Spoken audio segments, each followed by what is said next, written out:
I've had many leading experts on this show, including Matthew Walker, and they've all said the same thing about sleep. They've said it's the biggest positive investment you can make in your own performance. You can have the best strategy in the world, but if you're consistently tired, poor decision-making will follow and eventually cause other things to fail in your life. So if you're looking to optimize your recovery, you should start looking at what you're sleeping on. Our sponsor, Helix, makes high-quality mattresses tailored to your body. It doesn't matter if you run hot, sleep on your side, or need something firm. Helix has a mattress for you. And I asked them recently to send one to a member of my team, and Juan received it. And we travel a lot, so when he's home, quality sleep really matters. And he told me he's getting the best sleep of his life. And the data backs it up, with 82% of people in a Helix study saying they saw an increase in their deep sleep. And with a 120-night trial, you've got 4 months to prove it to yourself. You can get 27% off at helixsleep.com/diary. That's helixsleep.com/diary. Basically, that documentary became my own therapy. She said he's gone. Still such a weird thing that people don't want to talk about, but yet is the biggest killer in men our age. Roman Kemp is truly remarkable and deeply inspiring. It's all about creating tools, in our brain to learn how to deal with these issues. Your brain becomes Mike Tyson and is just beating you up, and you've not had one boxing lesson in your life, so you just can't do anything. You're just taking it. If you had told me 10 years ago that would be my job and that's what people would know me for, I would not even know where that would have even started. I'm pleased that I've got a good core friend group around me. I'm glad that I've got my parents around me. I'm glad that I've gone out there and I've taught myself the tools that I need to go and fight Mike Tyson in there and be able to go up against him. And that's why I feel passionate to be able to go and do that for kids now. Without further ado, I'm Stephen Bartlett, and this is The Diary of a CEO. I hope nobody's listening, but if you are, then please keep this to yourself.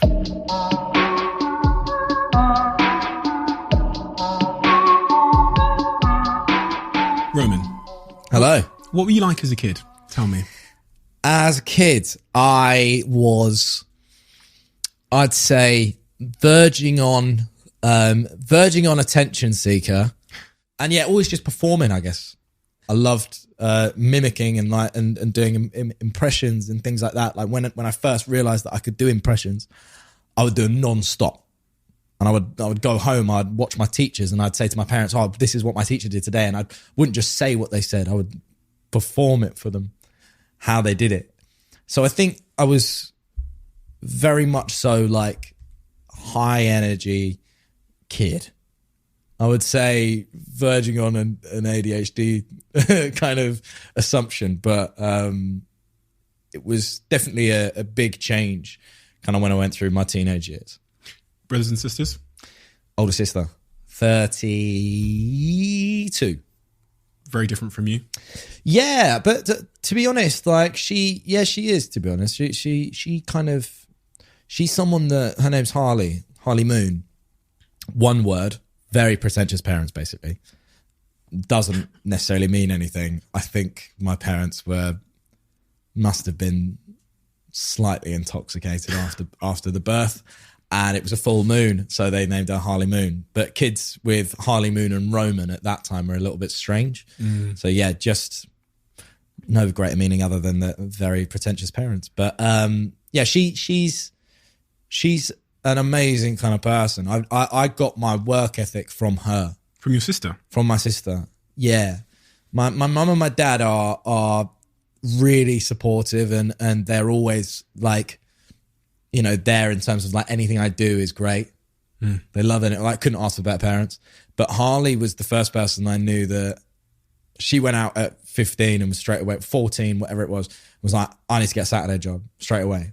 She was the one doing it. Like she wanted to do it. She was asking my parents, when can she go and do it?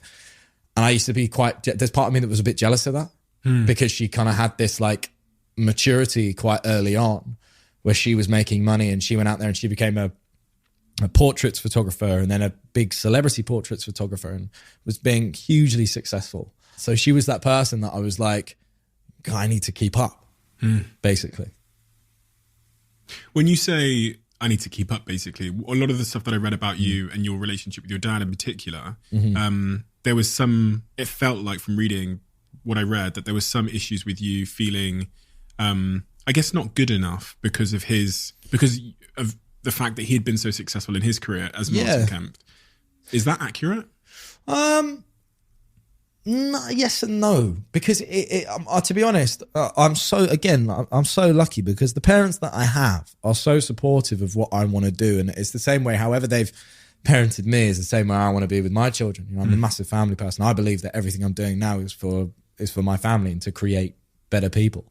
But I think with my dad and my mum in that respect, you know, my mum was part of the first group to ever perform in Asia. Do you know what I mean? Like in terms of Wham and Pepsi and Shirley, it's insane. You know, my dad part of Spandau and acting career and all these types of things. I'm insanely proud of that.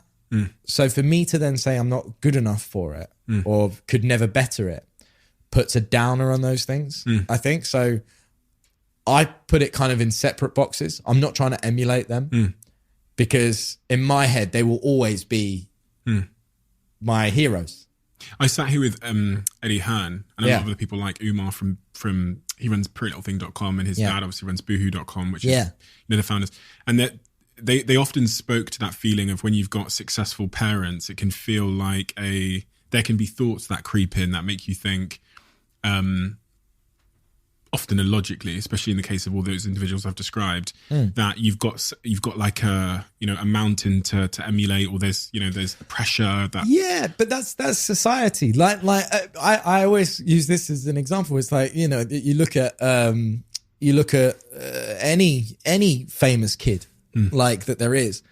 Me myself being an offspring of someone who is famous, two people that are famous, I will still look at, you know, Brooklyn Beckham and see him getting a scholarship for a photography thing and go, I bet he's got that because of his dad. And I'll catch myself doing that.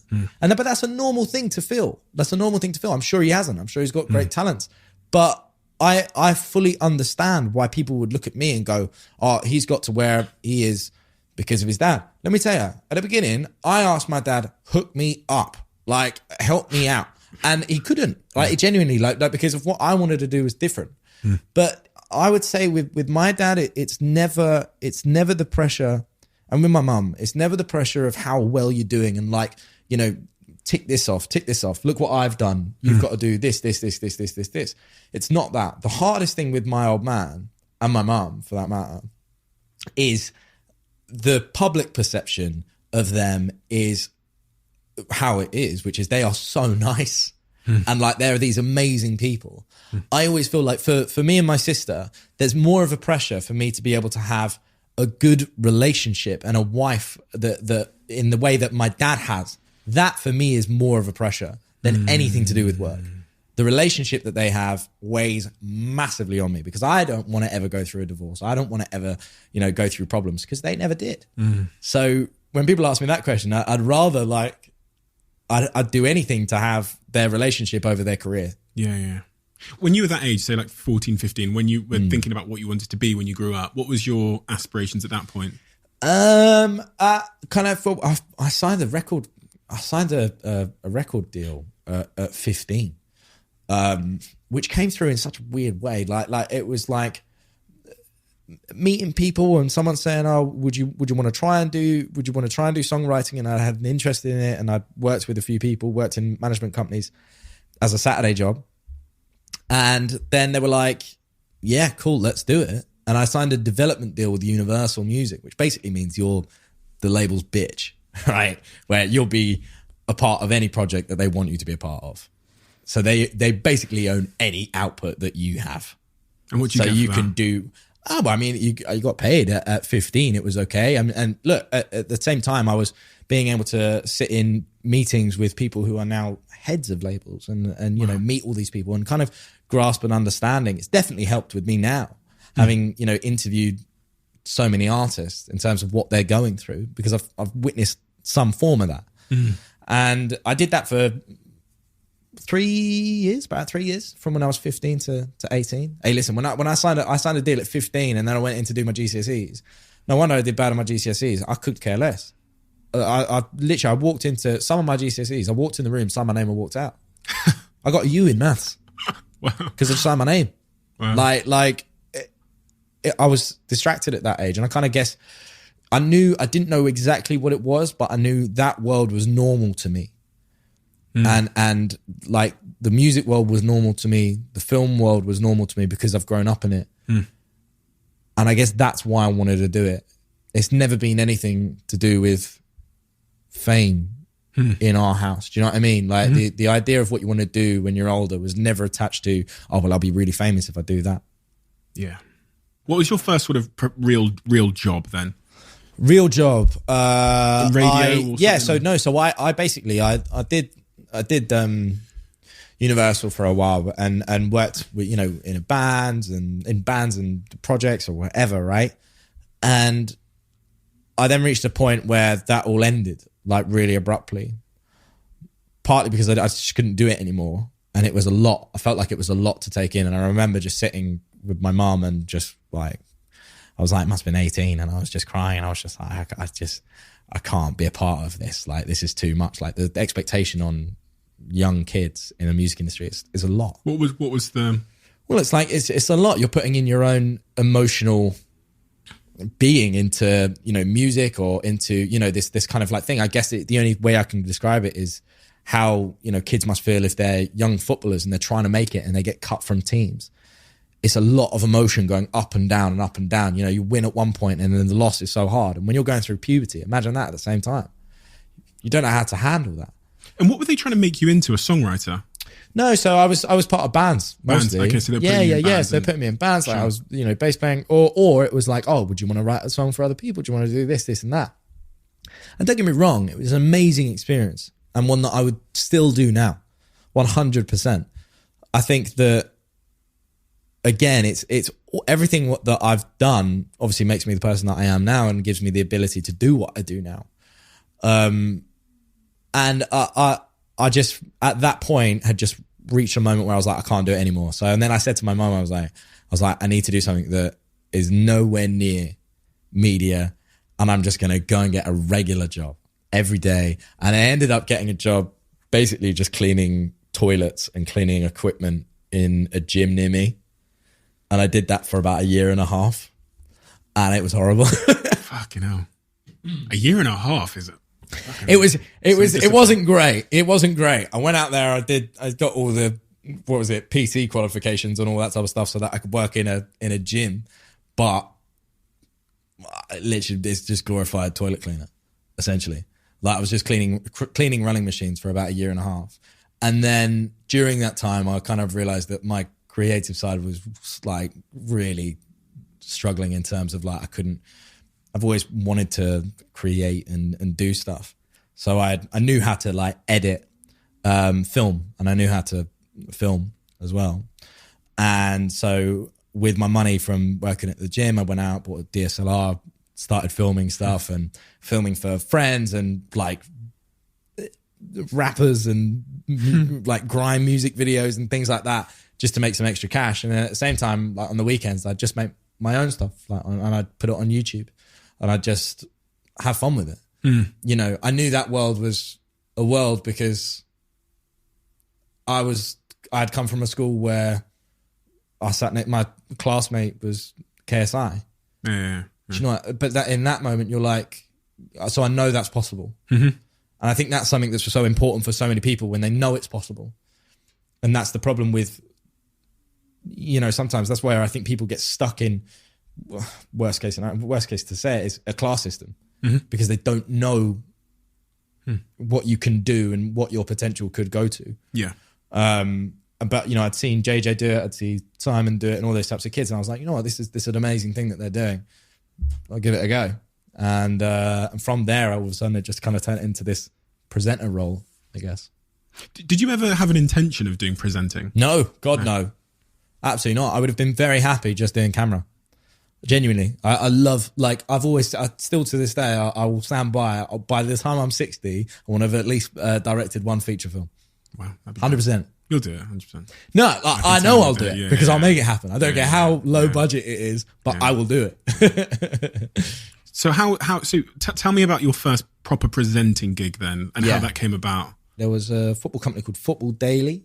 Oh, I know them. Yeah. And so this was right at the start of when they started out. And they were just a group of lads that were just pushing out content. And I just had this idea for a video that was based on like a football pickup line video. And it was just silly. And they were like, well, could you just go out and film it for us? And I was like, yeah, fine. And then they were like, actually, do you want to just be in it and do it? If that would be, because it was cheaper and quicker. Yeah. Right. Yeah. So I was like, okay, look, I'll just go out and do it.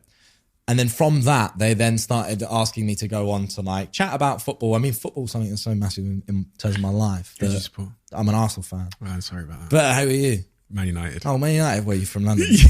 I don't hear a Mancunian accent, so that's good, Man United. No, so, but you know, it's like, I started doing like silly kind of prank videos that then turned into chatting, but it kind of all merged into one. I ended up getting gigs with Channel 4, MTV, Capital were asking me to do like outside broadcasty bits, basically just like for the breakfast show, they'll go, let's cross over to Roman, who's at Wimbledon. You know what I mean? Yeah. But those are so important. Yeah. Those are every, like, you know, with presenting is air miles. Is you gotta do it, like, and you gotta do all of those jobs because they throw different challenges to you every time, you know, and they will come back and you'll look back and you'll go, I'm so pleased I did that really shit job because I know what I got out of it. You know, there's never a thing as a bad job ever. Because you will always get one thing out of it, whether that just solely be, I've done jobs that I never want to talk about ever again in my life, like in terms of like how bad they were, but I learned that from them. So the next time I come to that point and I go, hang on, this is one of them. Yeah. So therefore it was a good job to take. So I'm not making that mistake later. At that time in your life, did you at that point have an idea of what you wanted to do in the future when you were doing the Football Daily stuff and... if I'm honest, I just wanted to be football presenting because that's what I loved and I was enjoying myself. I was happy, and I was at a point where I feel like I'm getting paid to do something that I don't feel like I should be paid for, you know. And I think that's always been my focus. It always has been. Am I happy doing it? Yes. Okay, we'll keep on doing it. And I think that's the most important with anyone. My mum actually, again, it was a conversation with my mum that she said to me, she was like, what is it that you want to do? And I was like, I don't know. You know, I had so many things. I was like, should I try and be an actor? Because that's what my dad did. Or should I try and do music? Because that's what my mum and dad do. Should I stay there? And then she was like, no, but forget about that. What do you like love doing? Like what makes you happy? And I was just like, I don't know, just chatting about football with my mates. She was like, well, why can't you chat about football and make that your job? And I was like, well, I don't know anyone in that. And she goes, well, why can't you just make your own stuff and show people that you can do it? Fucking hell, I wish I had a mum like yours. Mate, honestly, like that's what I'm saying. Like, but these conversations are real conversations that she had with me. She was literally saying, well, you just have to show people that you can do that. And I was like, well, how am I going to, well, I can't just walk into Sky Sports. She was like, why not? My mum really kind of, again, my dad is too nice. He's too good of a cheerleader. Anything I want, if I said, you know, when I was working at the gym or anything like that, if I had said, oh, I had to clean this treadmill today and this thing, he goes, yeah, but I saw it and it was so good. It was so good. But that's what I mean. He's, you know, the best parents. I couldn't have lucked out more. You know, if we are living in a matrix world where you select your pod of who your parents are, I have done so well. But yeah, my mum was the person that was really like, you know, what is it you love? And I said that, and she was like, you know, create your job, you know, make it. And I did. And you know, my mum's very spiritual in terms of manifesting, and listen, I'm more a coincidence person, but yeah, I think my mum always says this one thing to me, which I will have forever, and I will always teach to my kids. And I think, you know, going back to what you were saying about that pressure of having parents that do what I do, you know, and we're all part of the same world. Having famous parents, the one word that people will constantly say to you is that you're lucky. Constant. Yeah. He will constantly say to you, oh yeah, but you got lucky because you got this, or you got lucky because your parents did this. And I always say to my mum, I was like, I've just done this really cool thing. And all people say to me is, oh yeah, but you got lucky. And it's like, so my mum used to say to me, she was like, yeah, but break that down and, you know, break down what luck actually is. And she was the first person to say that phrase to me, where she said, you know, luck is when preparation meets opportunity. And it's so right. You know, I prepared myself in terms of, I went out and I did the mileage. I did all the rubbish jobs. I learned about football, you know, all those types of things. I spent those hours, you know, wanting to be the best I could be at it. And then it just so happened that an opportunity in life arose where I could show that skill set. And from now on, that's all I ever look at luck as, you know. And so when people say that I was lucky on something, I was like, yeah, but I prepared to be in that situation, and it was fate that the opportunity was there. 100%. I mean, I even get that now. People will say to me that I got lucky, and I always cite one particular example, which was when I was 18, broke kid up in Manchester in Moss Side. See, Manchester. Yeah. Up in Manchester, and I was living in Moss Side, and I sent an email at 3 a.m. in the morning to the first person that came up on LinkedIn asking if they'd invest in my business, and I was asking them for $5,000. They replied within a couple of hours and said they would if I assembled a team. And I was super lucky. The first person I emailed gave me $5,000. I was up at 3 a.m. in the fucking morning. That's what I mean, yeah. I show the email on stage where I removed the little thing blocking the timestamp. Yeah. And I go, you can call it luck, but I know where you were at 3 a.m. on that Saturday morning. Yeah. And so again, but you created that opportunity, and that's what I'm saying. Like that opportunity just was there, and you had to have all the back knowledge to be able to provide it. If you just went to someone and said, "Oh, I want that," and then they were like, "Well, what have you got to show for it?" and you had nothing, they wouldn't have done it. And another example that I actually learned from someone was interviewing me the other day. If I got a dice and I rolled it 1,000 times, eventually I'm going to get like. If a coin, let's say, eventually I'm going to get heads 10 times in a row, just because I flip it 1,000 times. Course, yeah. If I flip it 100 times, it might not happen. But again, it's like increasing the opportunity because of the amount of just flips. If I had prepared in my life to do a different type of job, I'm sure there are so many opportunities that I have missed in this life that I'm living that would have been better for a different life. 100%. That's basically how there's constant opportunities, especially when, you know, that's why we're so fortunate to live in a place like, you know, we live in London. Like, well, I live in London. Like, you know, I mean, it's so fortunate to be able to be here and, you know, not be in some, you know, shit part town. That's why to be honest, that's why I always love, you know, I really like, you know, the kind of grime scene and the rap scene in the UK and all of that type of stuff, because these kids have come up from shit, like bad areas with so low opportunities, and they've made something of it, you know, which is great. So when did you get the call from Capital, and how did that happen? So I had a call from them that was like, can you come and do, this was whilst I must have been doing Football Daily stuff. I was doing stuff for like 4 Music, like just little hosting bits online.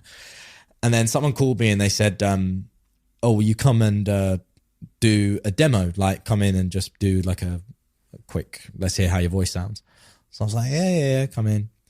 Did that, thought nothing of it, didn't really hear back. Then a few weeks later, will you do some outside broadcasting bits, where I remember I had to go to Wimbledon and chat to people just in the queue. Rubbish. Like, do you know what I mean? Right, rubbish stuff. But all air miles. You know, all stuff that to this day, I still know exactly what they taught me in my first demo. And after that, it kind of went to a point where they offered me a show that was like, they were like, yeah, you can do like bit roll shows. So like 1 a.m. to 4 a.m. on a weekend every 2 weekends. Okay. Do you know what I mean? And you're like, and you know, a lot of people are like, you know, all my mates again were like, well, graveyard shift. But I was like, yeah, but I'm gonna. Well, to be honest, it was so great because it was in the middle of the night. I could make any mistake I wanted. No boss is listening, so no one cares, right? I learned, you know, all the buttons and all those types of things. I don't know now. Like, I know radio presenters now that are like, what do you mean you do the buttons? Like, yeah, yeah, it's more fun. Like, you know what I mean? So it was that moment where I had to learn, and I knew that, and I wanted to learn the craft as much as possible. And with radio, I kind of just accidentally fell in love with it. If you had told me 10 years ago that I was hosting radio and that would be my job and that's what people would know me for, I would not even know where that would have even started. Crazy that. Which is odd. And it's hard because you get a lot of, radio is a very, you know, as I say, it's a clicky place because a lot of people went to student radio and, like, you know what I mean? Like those types of things. And I didn't take that natural path. To be totally honest with you, I said to myself, I was like, right, I'm on Capital now. This was when I was 22. Yeah, when I was 21, 22. And I said to myself, I was like, right, I'm doing 1 a.m. to 4 a.m. every couple of weekends now. In 10 years, I want to be doing the breakfast show. And I did it in 2.5, 3. And like that for me is still like the best, achievement that I can name for myself. Why do you think you did so well on radio? Because I kept pushing, and I kept like, I always, like, I speak to, younger radio presenters now, or even presenters that are there. And I always say, what show are you doing? All this type of stuff. And then they'll be worried to say and I'll say to them, what show do you want to do? And they won't want to say it because there's someone else there. But it's like, well, if you don't, do you know what I mean? Mm-hmm. Like I was there every single day. I know every other week I was knocking on the boss's door saying, I'm better than that person. I can make it better. I can do this better. I can this better. You got to do it. No one owes you something. Do you know what I mean? No one owes you that opportunity to have a better show or a better TV show or whatever. If I go to a commissioner at a TV channel, I sure as hell have to go in there with a better idea than what they've currently got. Otherwise, what's the point in being there? I'll sit there and go, oh, can you please give me a show? No. Like, I've got to prove that. I've got to show why. And that's all I did on Capital. It was literally like, I remember they gave me, they said to me there wasn't any show slots going. And I was like, what have you got? And they were like, Saturday 5 till 8, which was a horrendous show slot, because 5 p.m. till 8 p.m., which is like, everyone knows that is dog territory. How come? Like, just because it's just low ratings. Right. People are getting ready to go out. Do you know what I mean? On a Saturday night, no one's really listening to the radio, those types of things. It's not quite 8 p.m. where you're going to doing pre-drinks and those types of things. So it's just low ratings statistically. And I was like, I don't care, give me the show. I was like, give me the show. And then we took that, and me and Joe, my producer, when we gave it the highest ratings within that slot that there's ever been, for one, and it did some record in terms of weekend numbers ever on Capital. Why? Because we changed it. We before, Capital was always constant happy as quickly as you can in between the song, just say as little as possible, move on. I wanted to create a show where I was like, no, that's not what. If Saturday at 5 o'clock is quite a dead period for kids that were my age at that time, which was like 20, 23. And I was like, a lot of my mates are these YouTubers and these types of things. Why don't I get some of them on? We'll just play some games. We'll have more fun with it. And we just kind of created a vibe, instead of just going the classic route of what they wanted to do. And because it was a rubbish slot, they just kind of said to me, try it out. And we tried it and did it, But it's just having that belief and just being like, bang on the door and be like, look, if it works, it works. If it doesn't, take it off me. So I'm pleased that we did that. And that kind of led to me then going into like an evening show slot. You went on to do a documentary, which I watched, which was incredibly moving for a number of reasons. Personally, I've got one of my best friend and my business partner for 7 or 8 years was depressed as we were running the business, and I had no idea. So I only actually found out in hindsight, and he said to me when he came on this podcast, actually afterwards, after he had a problem with alcohol, and I'd caught him in the laundry room. We lived together at like 3 a.m. in the morning drinking alcohol, and I because at the time I didn't understand what mental health disorders were. So I just thought, he's a pisshead. You know what I mean? But obviously I've come to learn that that's a symptom of something. And then it all came to a head one day where he got really drunk and started exposing himself in front of employees. And so, long story, but then we had a chat, and it was the first time we had a chat about what was going on without anger or assumption. And then he opened up to me, and we cried on some Sunday in the office, and he started his journey to get seeing a therapist, etc. Your documentary was just exceptional for so many reasons. Thanks. Can you take me through? Because I know that you're working alongside your best friend Joe at the radio. Can you take me through? I guess the first question is, did you know anything was at all No. troubling, Joe? No. I've known Joe since I started, 6 years. 6 years straight, being with that person every single day, almost like a boyfriend. Like that's like we work together every day. We go out, all the time, like after shows, all those types of stuff. Weekends, go out. If I had lined up, I'd go over 10, 20. If I had 30 mates, I'd say 30 mates. I would probably put him last as to who I would suspect would ever do anything like that. I mean, to put it into context, obviously, the documentary you were talking about, obviously being, about male suicide and male depression. It was even this world that I'm in now. I really do not wish I was part of this world. Like in terms of I wish I didn't have people talking to me about suicide. But this is where we are. This is how life goes. That's it. But when it came to Joe, my producer.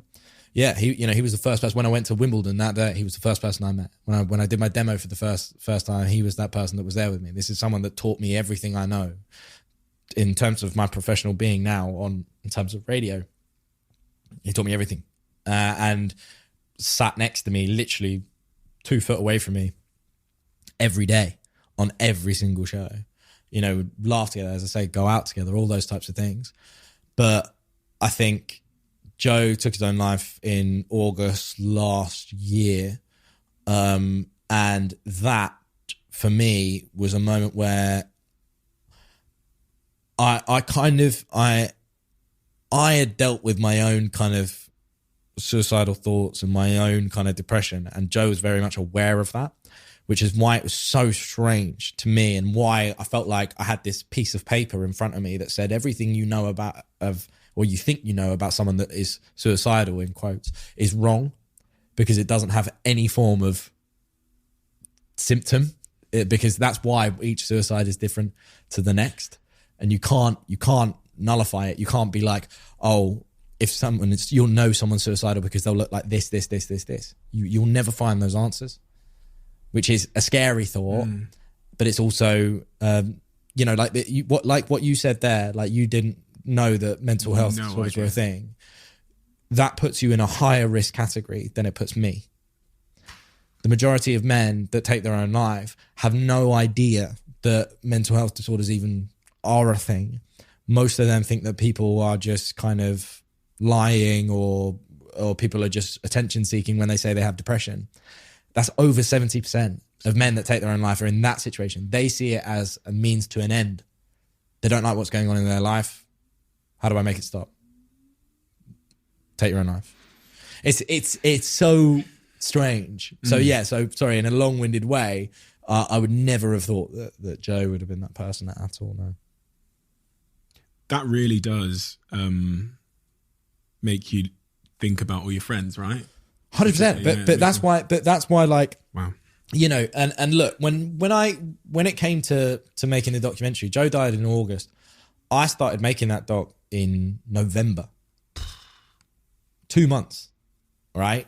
Because all I know how to do is through creative stuff. My writing's like, you know what I mean? I write something down. I'm not going to lobby government because I don't know how to do that. Do you know, all those types of things.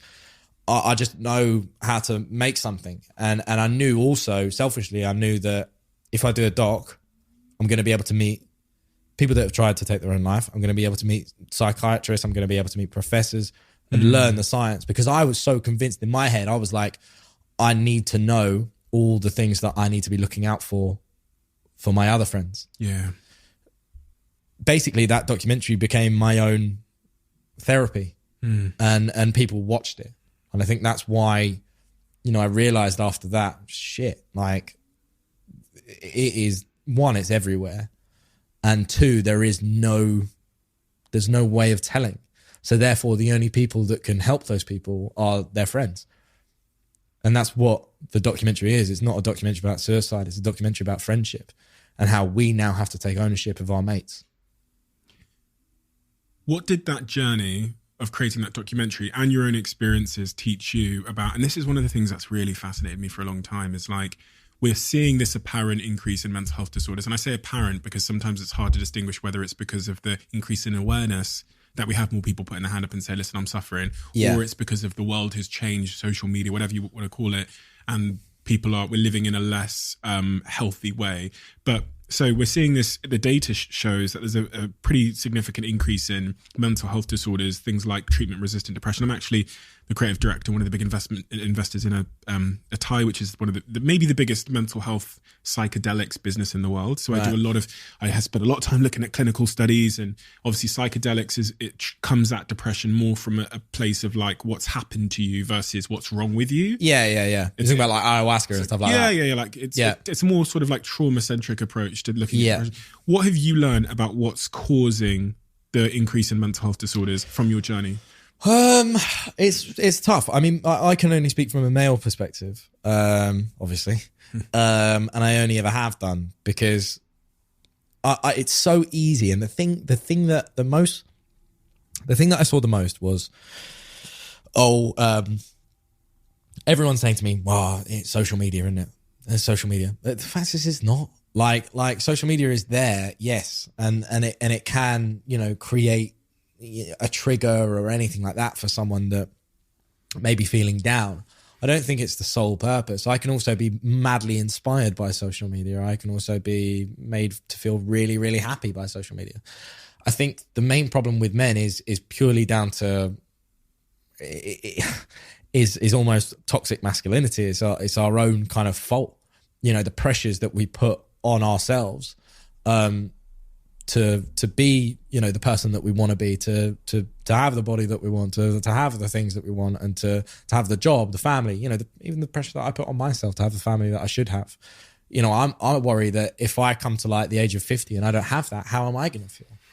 And it's all about creating tools, in our brain for kids as young as 5 and throughout primary school to learn how to deal with these issues.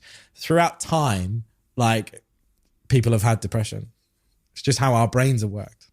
You know what I mean? That's how our brains are wired. There's always been depression. Yeah, you've got a right point in terms of like the data will obviously show that there's more because there are more cases.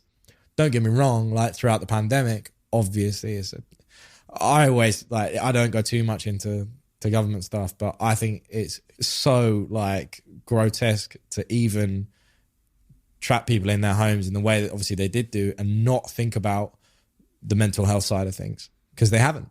They completely ignored it.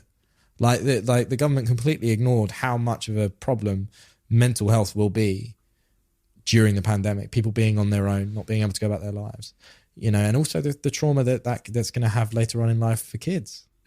I learned a stat the other day that is horrendous, right? And this is something that, when I was asked, will I go out and make another documentary? And I think for this stat, I want to, because I can't quite believe it. Any business or any school has to sign a health and safety declaration, right? And that's how it is. They all have to sign a piece of paper that says, if you hurt yourself here, we'll sign that. 100% of schools up and down the country sign that. There is also a declaration of mental health, right? Where a school has to look after a kid. If a traumatic event happens within school, they have to make sure that, their mental health is looked after. In the UK, 2% of schools have signed that. Why? So you're saying that 98% of schools up and down the UK look at mental health and go, nothing to do with us. School is the most traumatic time in anyone's life. If parents knew that, if parents knew that schools don't care about your kids' mental health, then that is what is, that's what's putting us in a situation now where men are killing themselves because we don't know, we've never been taught how to deal with it. No one's ever looked after us. Teaching us how to deal with it. You talk about toxic masculinity there. One of the things that's always associated with that is just men's lack of willingness to like make a phone call to a friend and say, listen, I am not okay. And, you also have been very open about the day where you were feeling like that, and your superwoman mother, once again, she called you coincidentally, or?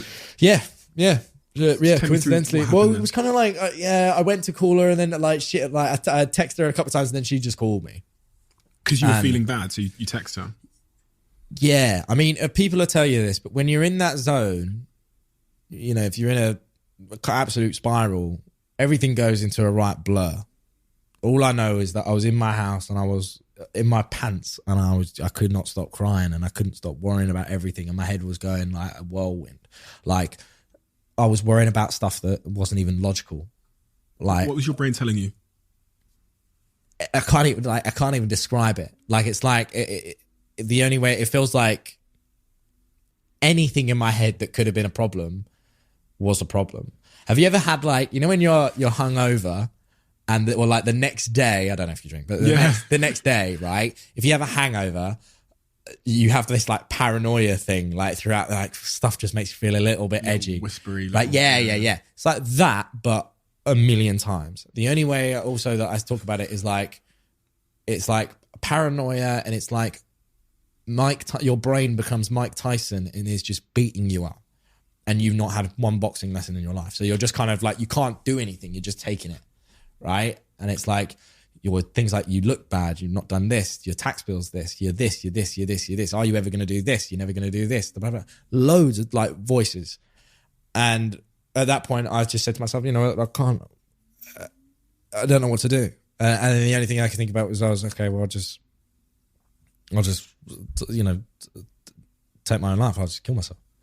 That's how, honestly, how I felt. Because I was like, that's the only way to stop this. And then, as you said, my mum called me and she kept me on the phone for about an hour because I was at the house. And I'd like, in my head, I was like, oh, I'll just go to the train station and just, you know, do like, you know, jump in front of a train. That's honestly what went through my head. And then it's like, at that point, I was like, okay, fine. And then I was speaking to my mum, and my mum got there within an hour, and we just kind of, do you know what? I don't even remember her getting there. It's a very strange place to be. It's an actual, you know, break. They call it a mental breakdown for a reason, because your whole mind just blanks. And that's the same thing that I've spoken to a lot of people that have attempted to take their own life, and they all say the same thing.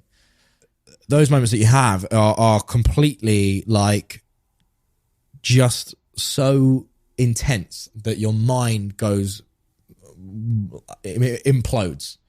And you don't even know. And that's why a lot of men will tell you that when they, you know, if they take it to that step, which is a huge step to decide, okay, I'm going to take my own life. A lot of men go, that was my happiest moment because I felt like in that time I was in control of my life, which is a really scary thought and a really sad thought, that they feel like the biggest amount of clarity that they've ever had in their life, and the moment where they felt at peace, was when they felt like, okay, I'm going to do this and everything will stop. But the problem is that that's not the answer. And it's really not. And when I speak to, you know, in the documentary, I speak to Joe's mum. Keep in mind, this is 3 months after her son has passed away. And she's had to be told that her son, who she's raised, has taken his own life. She sums it up in such an amazing way, which is kind of touching on a very dangerous topic of selfishness around suicide, which a lot of people don't want to talk about, but it's the truth, which is, suicide isn't necessarily a selfish act by that person. But the problem is that no matter what pain that person is feeling in that moment, no matter what pain you're going through in your head or sadness, you do not get rid of that by taking your own life. All you are doing is you are transferring it to everyone around you. And you are transferring that on average, 180 people get affected by one singular suicide. And that is what you are doing. And it's just a fact, you know, like for 2 months, I absolutely hated Joe. I hated him. After he died, I felt quite cold because I was just like, how could you do that? I felt like, how could you leave me, your mum, your dad, your sister? How could you do that? How could you let someone find you? Like, do you know what I mean? So it's in that you realize that no matter how much that clarity is there and you feel like you're escaping a problem, you are passing that on to someone else. And that's what's left behind you. And I know for a fact that I know, like, I would put so much money on that if he was here right now, he'd look at me and say, sorry, mate, made a mistake. 100%. so much I was thinking about there. So the first thing is my business partner also said to me he was considering jumping in front of a train. That's what he said to me in our private conversations. The other thing is just this it's really hard for someone who's not been through what you're describing there, what you went through, and evidently what Joe went through, to understand that place if you've not been there. This is why it's so valuable. And like I was thinking, it must, as you kind of alluded to there, you didn't choose for everybody to ask you in every interview about this topic. Yeah. But the immense value that it's doing on someone like me, who's been fortunate enough not to be in that place, who can now from your description there, that Mike Tyson description, can now understand how that must feel. Yeah. I can't, but I can almost. But the thing is what's better is because you are in a higher risk category than me. Yeah, I know, which is fucking terrifying. Yeah. Because, but now that I've spoken to you about it, now that, and that you're not, because that's the problem, is that, all of the guys that I spoke to said to me, they were like, didn't think mental health was a thing. Didn't think what I was going through was depression. Thought I was just rubbish. And just thought I wasn't where I wanted to be in life, just wanted that to end. That's the realization of it. And again, it's that thing of, it's a topic that no one really wants to talk about, and is also why I was so adamant that this is the worst thing, right? Is if you're in that state, your mate's in that state, right? The last thing he wants to do is talk to you about that. So why is the kind of push always, if you're feeling depressed, you should talk? No, that's the last thing I want to do. If anything, you're going to make me revert more, right? You're going to make me go back more. The pressure should be placed on us as friends to make that call and to make that conversation happen with anyone that you would ever suspect. Even if you don't suspect it, make sure. How sure are you?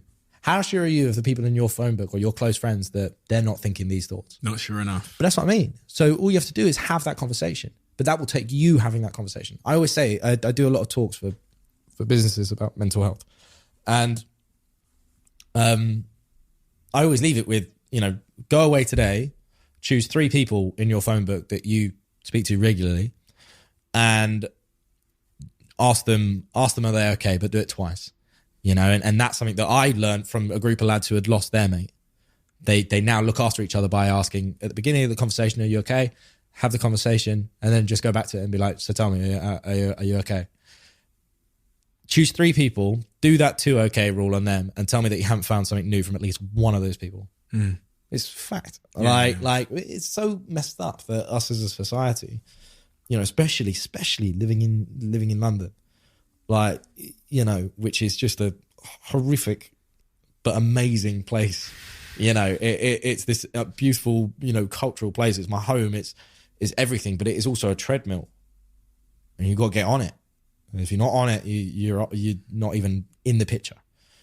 And that means that conversation switches to, what do you do? How can I profit off that?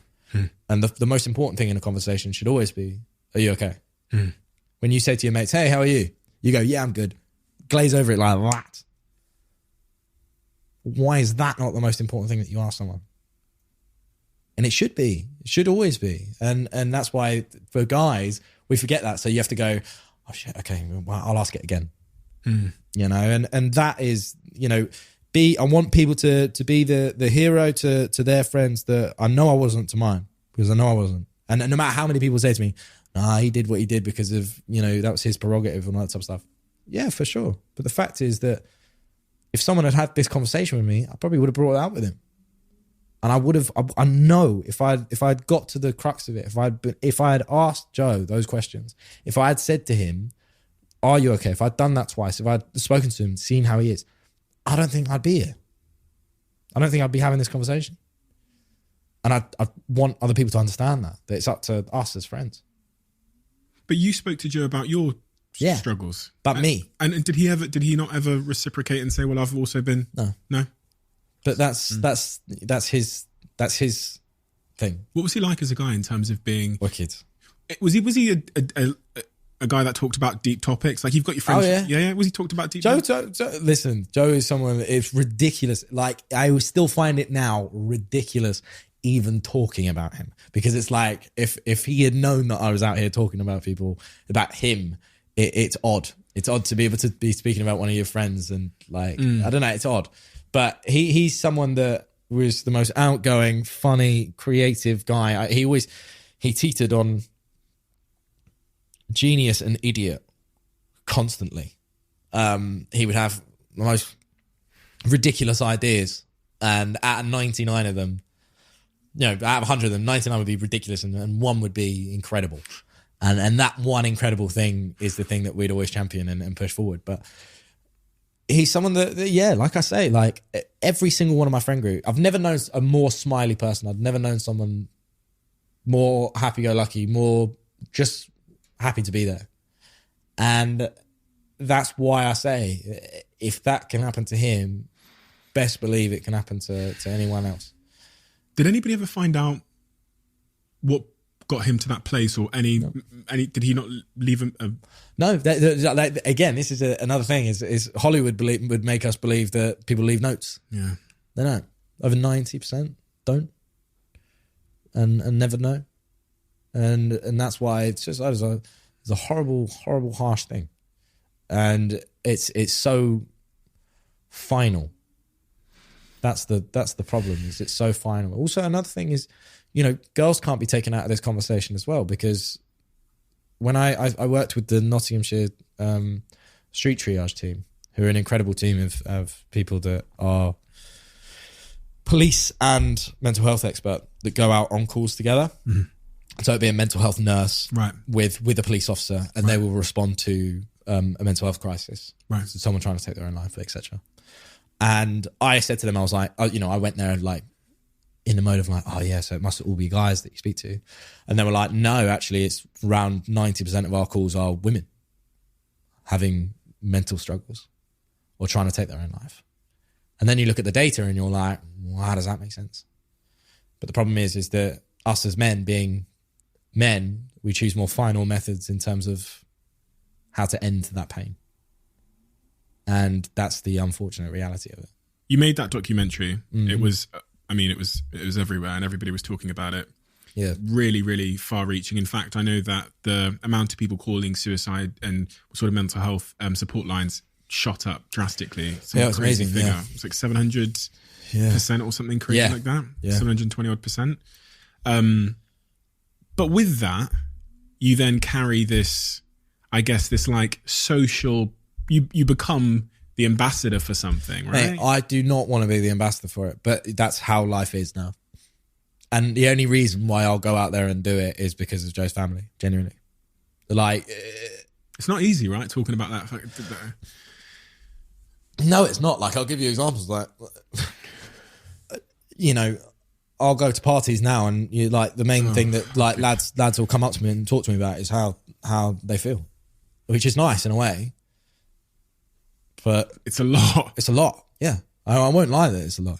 It's a lot. Like there are days where I don't want to talk about it. I have people like, again, like I'll be out for dinner or something like that, and someone will come up to me and say, oh my God, that documentary, blah, blah, blah, blah. I wasn't thinking about my mate taking his own life, but now I'm thinking about it. Do you know what I mean? But that is life. Like that's always how it is. And the only way that I can kind of get around that is by, you can tell by the way that I talk about it, I'm still passionate about it, because I've been scarred by it. I've got such trauma attached to suicide and mental health, and that's a trauma that I'll always have. That when you look for things, one of the questions I've asked, other people, that have been through what I've been through, I said to them, when does it get better? And their reply is, it doesn't. You just learn to deal with it a little bit better. Do you know what I mean? Mm-hmm. Like you just learn a different technique to stop thinking about it. And that will be with me forever. I'll tell my kids about Joe. I'll be bang on top of my kids' mental health, what's going on with him. But again, I just think it's throughout all of this, as you say, being a part and having these conversations now is crazy and weird. Do you still feel a bit of anger sometimes towards Joe for doing that? Yeah, every now and again. That's normal. Yeah. You know, it's normal. Every now and again, I'll be like, every now and again, it's more so like me and my mates will have a story and we'll laugh. And then at the end of it, we'll go, for fuck's sake, like, why? Like, mate, come on. Like, because I know that if he was there, what he'd say to me. Yeah, I can hear it clear as day. He'd say, oh, I'm sorry, mate. I made a mistake.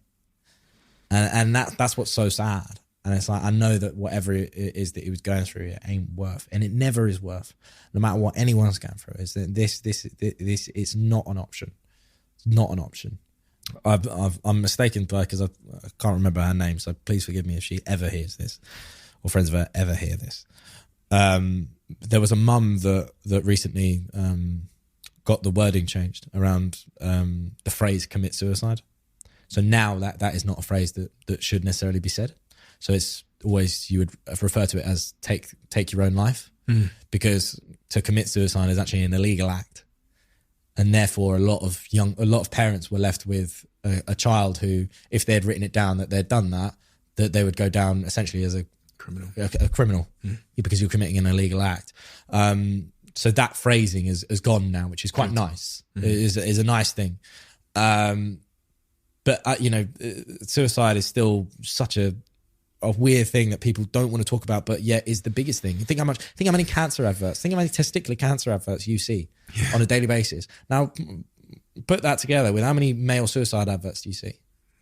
You don't. It doesn't compare. But it's the biggest killer for our age. How have you found being in the public spotlight? You talked a little bit about like people coming up to you at dinners and parties and stuff. Yeah. Like when you're in the spotlight anyway, people come up to you and just say, "Oh, I love your thing." Yeah. But now they're coming up and say, "How have you found all of that?" In terms of the doc? The doc, but or just more generally. I mean, in general, mate, like, to be totally honest, like, I don't know any different. Yeah. Genuinely.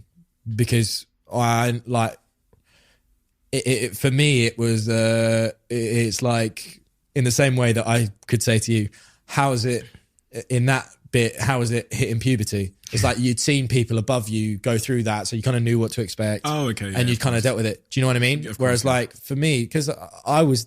People coming up to me now saying, "Oh, can I get a picture?" And if I'm with a mate, I have to say to the mate, "Oh, can you hold the phone and, you know, take the picture?" I was that person. Oh, right. Holding the phone half my life. Yeah. You know, so it just... It's always been there. Okay. Anytime I was a kid, anytime I was a kid walking into a pub, going to a football match, walking into a restaurant, anywhere, I clocked people looking at my dad or my mum. Did you understand that they were...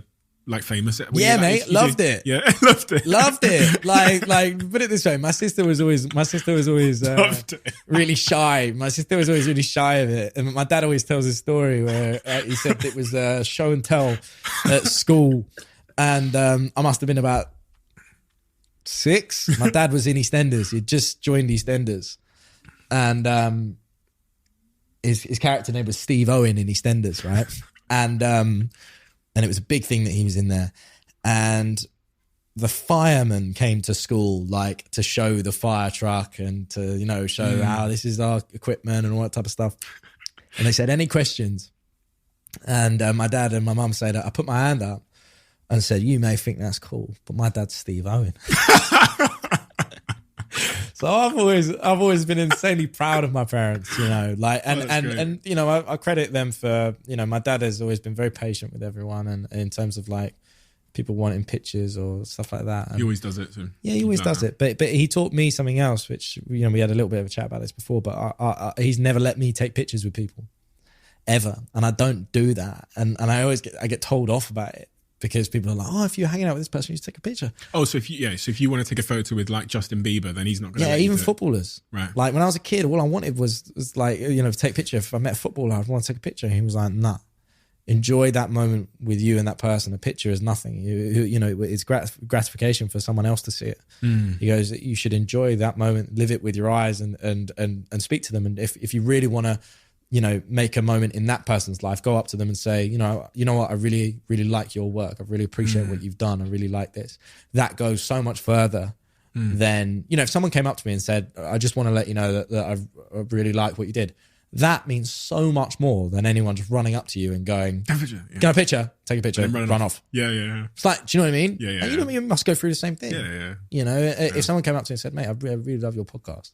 I really love, you know, everything you've done, the businesses that you've created. Yeah.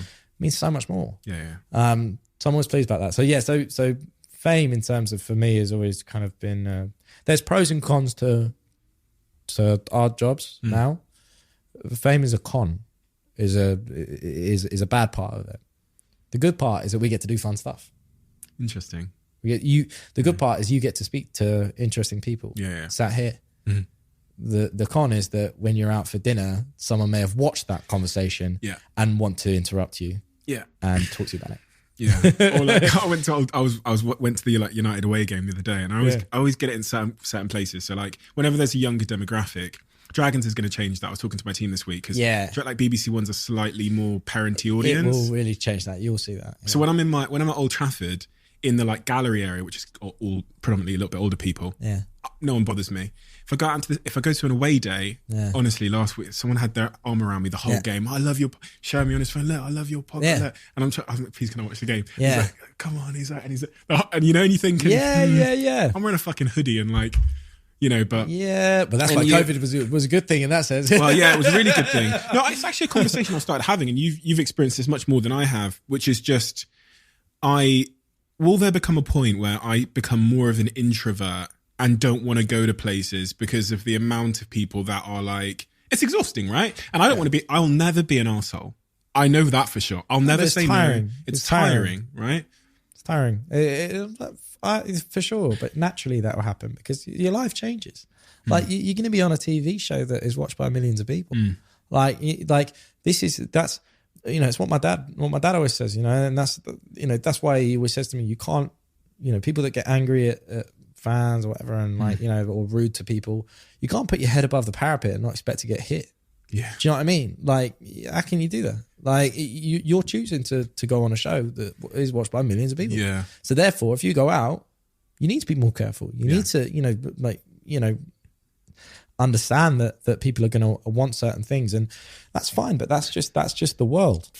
You've met a lot of very famous megastars, and you've partied with a lot of them and been very close to a lot of them. I'm reading some of the stories about Justin Bieber. When you look at some of these people, that have been wildly successful, what have you noticed about like their happiness and like the ones that are happy, the ones that you think, oh God, I'm concerned for this one? What's your general observation? Are these really happy people?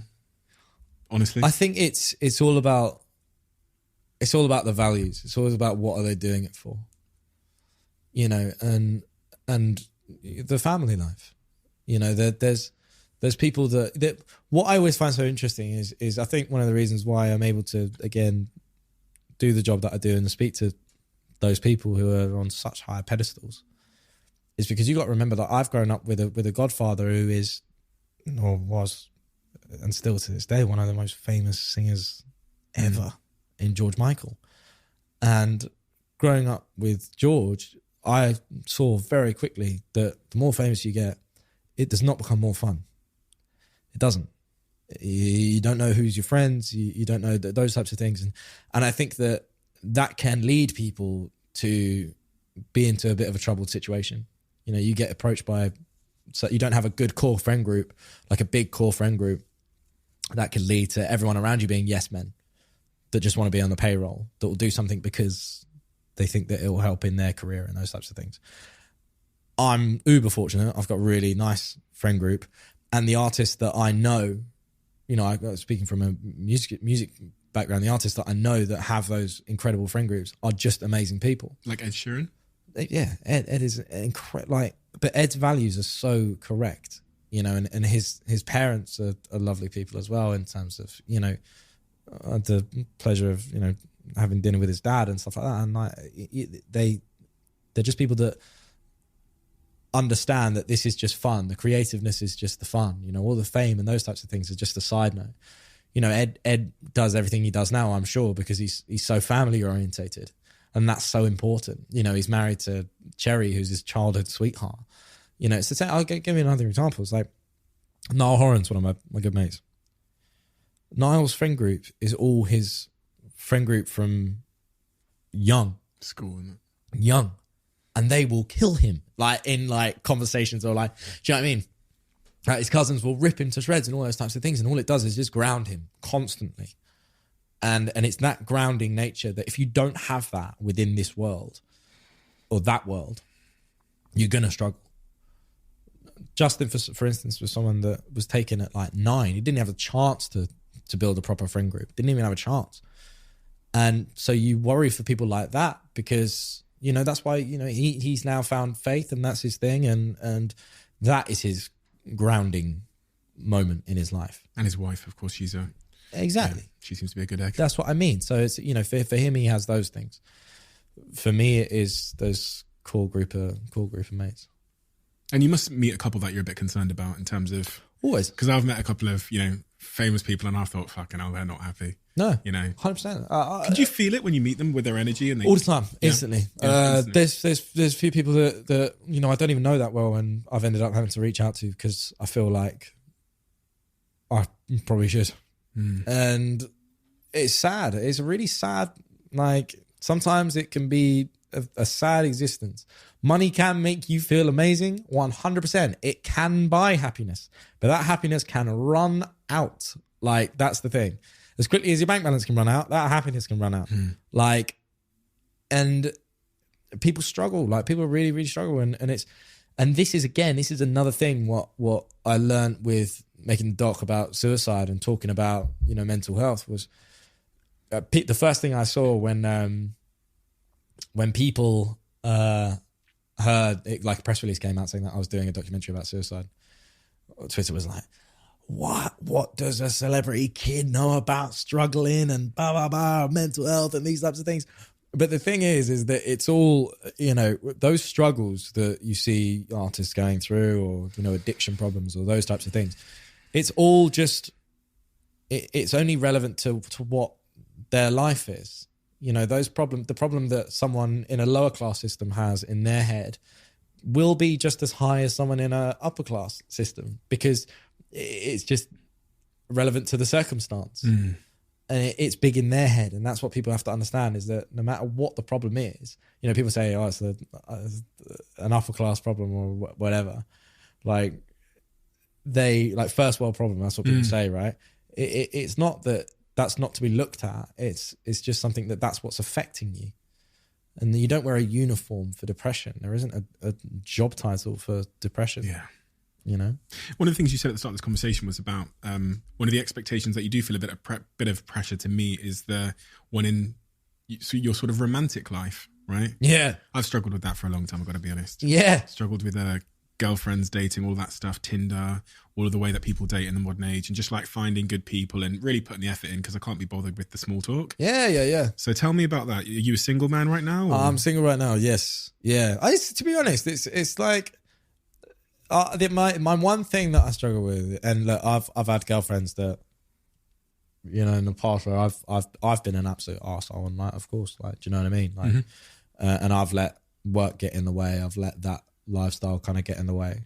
But the one thing that I know is that I want that relationship that I see my mum and dad have. I want that like more than anything, you know. And I think the thing that I panic about more is, you know, it's an odd thing, but it's like for me, I think it's an insecurity that a lot of men have that never talk about as well, which is, will I be able to have kids when I'm older?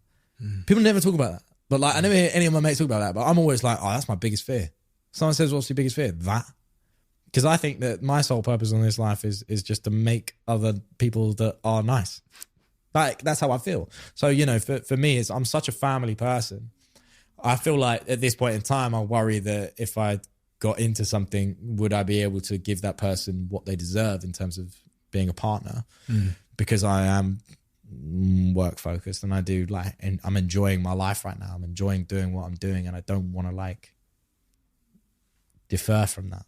Have you struggled when you're in a relationship? And if so, yeah. what is the, in your sort of self-aware opinion, what is the reason why you struggle in relationships? I struggled in relationships in the past and I still will struggle now going forward because I always have this massive fear that there is resentment on my future partner's part. Do you know what I mean? I couldn't be with someone that doesn't really work or do those things, because I'd be so scared that they'd look at me and think, oh, well, it's fine for him because he can get this or afford this or do this and this and this.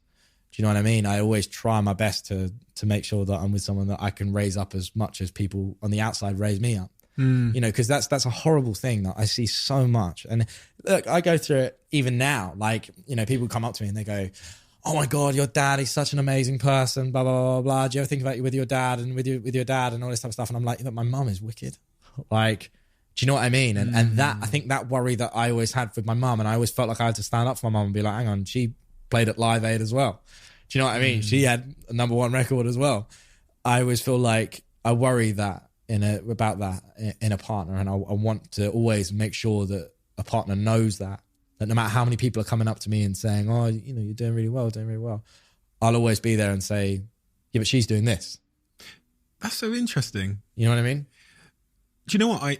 I don't, because I've not been through that. Yeah, but that's do you know what I mean? That's the thing that I think is so important. I see so many arsehole people, like, and I've seen it my whole life, right? That are celebrities that they introduce themselves to you, or you speak to them, and their partner just stands there and they don't even introduce them to you. And you must have seen that growing up, because that feels like it's very front of mind for you. Whereas I guess, yeah, for sure, people just don't want to talk to my dad. But it's like, you know, it's a partnership. You know, my dad's always, obviously my dad and my mum now are you know, fine, but like, I don't want that. I don't want my partner to feel like everyone just wants to talk to Roman.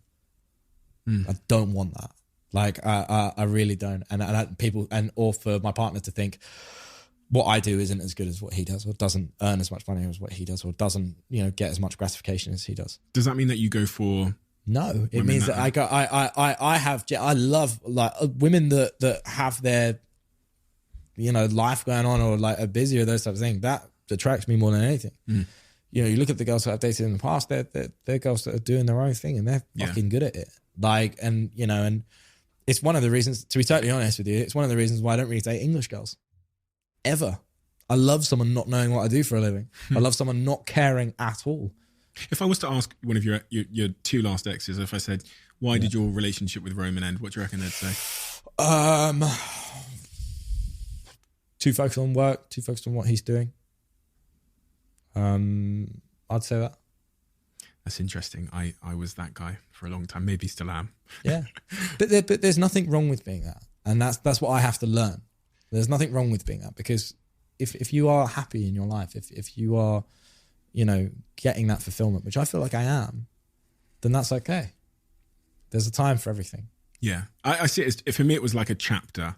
So there was a phase of my life where I was very, very, very selfish, but I always wanted romantic connection in a relationship. I started to actually learn the importance of it, studying some stuff and seeing that men that had a romantic partner for their lives lived several years longer, got ill way less. And I was thinking, okay, maybe having a relationship is equally important as just making millions of pounds.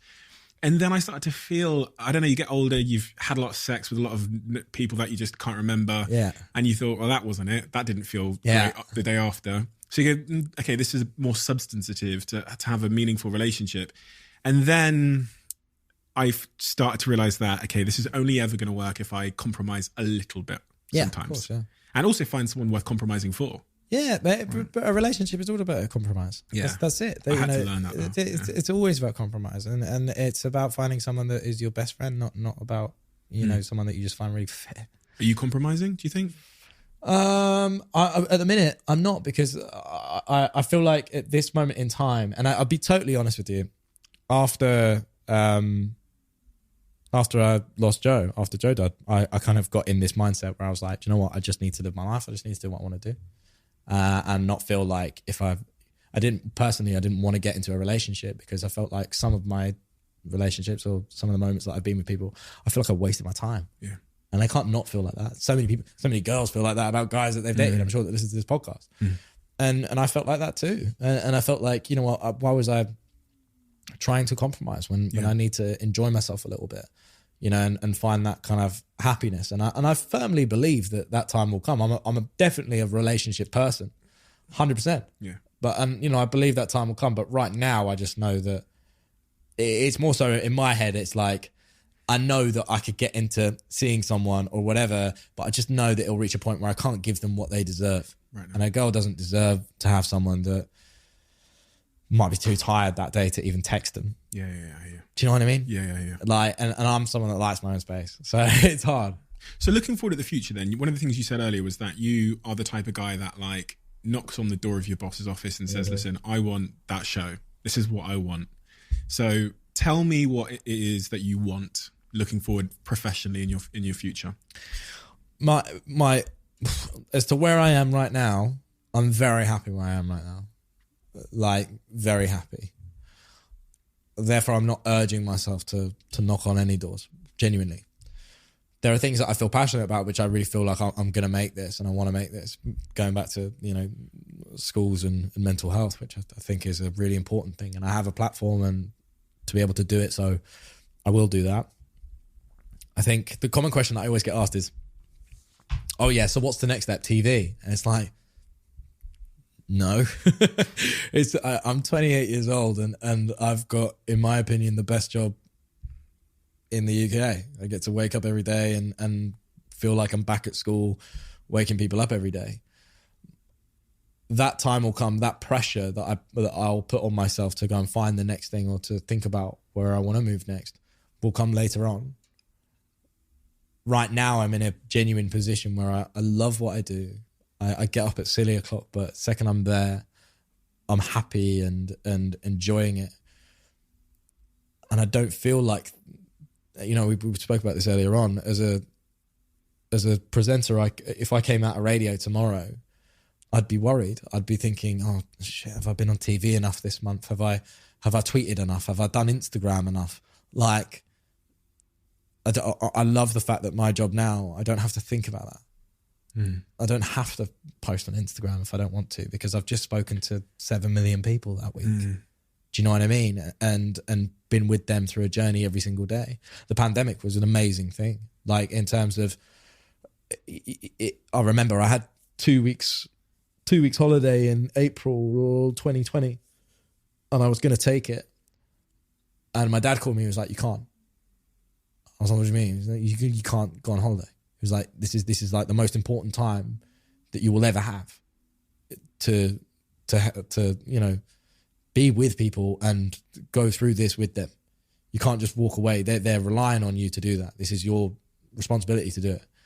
He actually got quite angry at me because it was just like, no, it's your responsibility to do that, to provide some form of normality for those people. And so I did. And throughout the pandemic, it was, we created these relationships with people that are working, and you realize how much radio means, and you create friendships with listeners and with people up and down the country that you meet. And that, to be able to go in every day and say that's my job, is an amazing thing. And I really, truly, genuinely love it.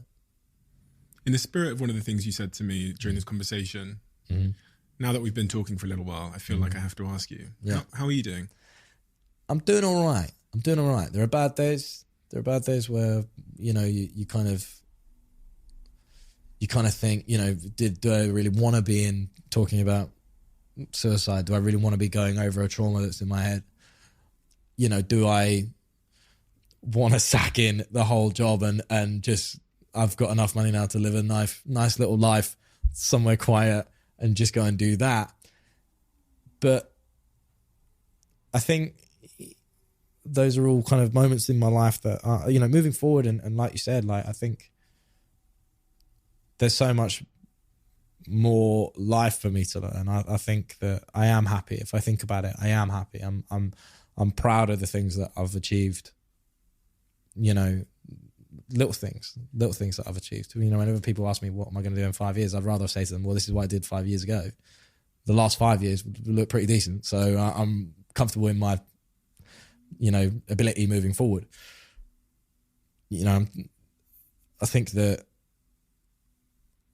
I'm definitely tired, which is one thing. Always tired. What do you mean by that? Always like tired in a physical, fatigued way, which getting up at 4:30 will do to you. But no, I'm okay. As I say, there's up days and there's down days. But those down days, I'm pleased as well that I've got a good core friend group around me. I'm glad that I've got my parents around me. I'm glad that I've gone out there and I've taught myself the tools that I need to go and fight Mike Tyson in there and be able to go up against him. And that's why I feel passionate to be able to go and do that for kids now. We have a closing tradition. Oh, yeah? Each guest that comes on the podcast writes a question for the next guest inside of the diary of a CEO. So, okay. How could you be more authentically you? Oof.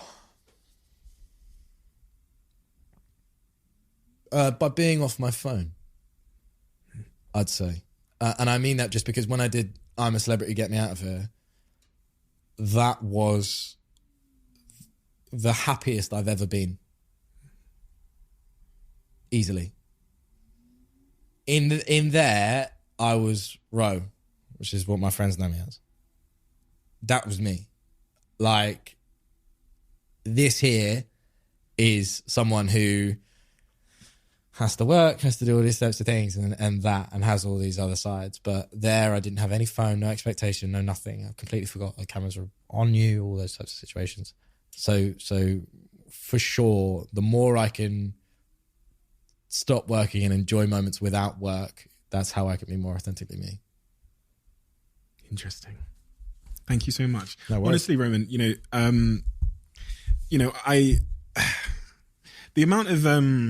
the amount of value that your openness to do what you're doing, and I see it as you are like doing a service for society, and especially because of the horrific nature of the statistics surrounding like mental health and suicide. I can't tell you, even for me, what this conversation has done in terms of opening my eyes. Yeah. And like, I know, like, so I guess what I want to do is I just wanted to thank you because I don't envy, and I'm going to be honest, I don't envy the position of people coming up to me all the time and talking about a topic like that. Yeah. I find it hard just even now, people talking to me about, oh, here's my business idea. Yeah, for sure. And sometimes I open my DMs and I'm having a good day working out, and then I'll see a message which is of a similar vein, which is very, very tragic, and it will just push me off a little bit. Yeah. So for you to choose knowingly to put yourself in the position of being a involuntary advocate, like the ambassador of this topic, is such a selfless. Do you find it hard saying suicide? You do. There's a little part of you that stops yourself there. No, right, I do. It's so weird. Yeah. It's not a swear word. When I first did the documentary, sorry to cut you off. No, it's fine. Please continue afterwards. Tell me how great I am. Yeah. But when I first started making the documentary, I felt like, it is a bit weird, we're going to talk about today. We're going to talk about. It's weird, but it's a normal word. It's life. It's the biggest killer in men our age. Like, suicide is a very normal word. It makes you feel uncomfortable, doesn't it? Yes, it makes you feel and that's what has to stop. But I just could see in your eye there. And I was thinking about these DMs, and I was thinking, I'm an ambassador for mental suicide. Health. Suicide sounds. You know what suicide? It sounds like it's a really emotional word. Yeah. So with emotional words, we tend to, use them sparingly. Yeah. But I was just intrigued because it's something that I had. Let me finish off just saying how great. No, but I genuinely mean that from the bottom of my heart. Like, it's what you're doing. As I said, I don't envy it. It's not easy, but the tremendous, I think, service it's doing to society at a time when we need it the most, and we need people that are willing to have those conversations and be honest, because a lot of men are still caged. It's like impossible to quantify. I don't think you'll ever get to see the good you do, but I just want you to know from my perspective, and just on me personally from seeing that documentary, that I can't think of many greater goods that someone can do for men in this day and age. So thank you as a man, but as a citizen of society as well. Thank you. Well, I very much appreciate that, and thank you for having me on your podcast. Thank you so much, Roman. Appreciate it.